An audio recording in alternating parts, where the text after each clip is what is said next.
Lors de ma déclaration de politique générale, j'ai eu l'occasion d'affirmer que la culture sera le marqueur de ma mandature, la valorisation donc, de nos sites patrimoniaux. Donc, comme nous l'avions déjà fait pour le musée Art, que nous avons inauguré il y a quelques semaines après Tapit, aujourd'hui il était important pour moi de venir ici, de me rendre compte dans quel état se trouve le musée, quelles sont les potentialités, les perspectives. Et nous avons un projet de l'ordre de 16 millions d'euros pour renforcer, donner plus d'ampleur, plus de dimension visible, puisqu'il faut se dire que c'est à peine 2% des objets trouvés qui sont exposés aujourd'hui. Donc il va falloir renforcer cela en termes d'exposition, mais aussi que ce musée soit un véritable lieu de pédagogie et aussi, il y a un volet scientifique. Puis un aspect que nous voulons, ce que je dis tout le temps, on accompagne la culture, nous valorisons le patrimoine, mais il faut que cette valorisation permette un développement touristique aussi.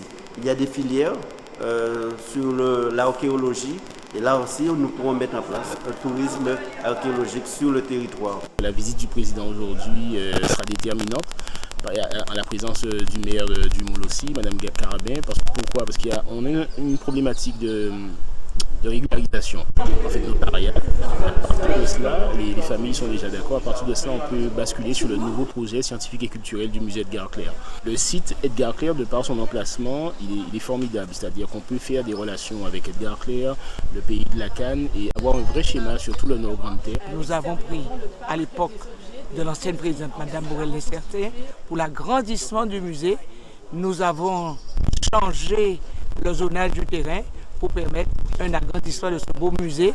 Ce sont de belles perspectives pour le département et je pense, comme le disait le vice-président de la culture, il faudrait que beaucoup de jeunes, les scolaires, viennent découvrir ce musée et peut-être éveiller aussi des vocations. Nous avons un bel outil ici au musée car le bâtiment est déjà exceptionnel parce qu'il a été construit par Jacques Berthelot qui est un architecte assez connu en Guadeloupe. Et puis les collections que nous présentons sont intéressantes parce que ce sont les collections issues de fouilles archéologiques qui parlent des premiers habitants de l'île de la Guadeloupe.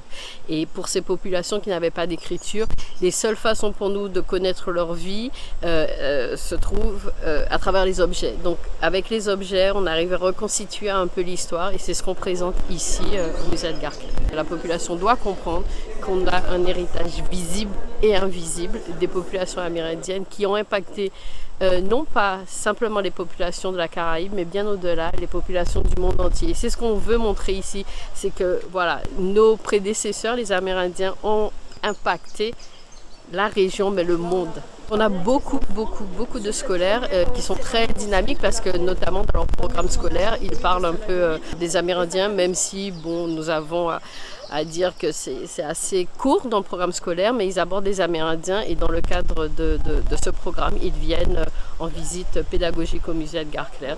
Donc c'est notre public premier, mais pas que, parce qu'on reçoit beaucoup de familles. Des parents qui viennent avec leurs enfants, les enfants qui viennent seuls aussi avec leurs enseignants.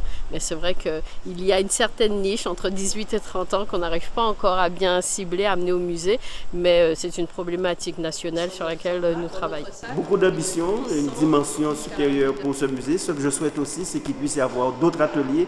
Nous avons beaucoup de visites d'enfants et qu'au-delà de l'exposition, au-delà de l'aspect purement pédagogique, qui est un aspect ludique avec les différents ateliers, on sait très bien aussi que les Amérindiens ont apporté dans la gastronomie guadeloupéenne, le côté culinaire, là aussi, de la restauration devrait être dans ce schéma-là.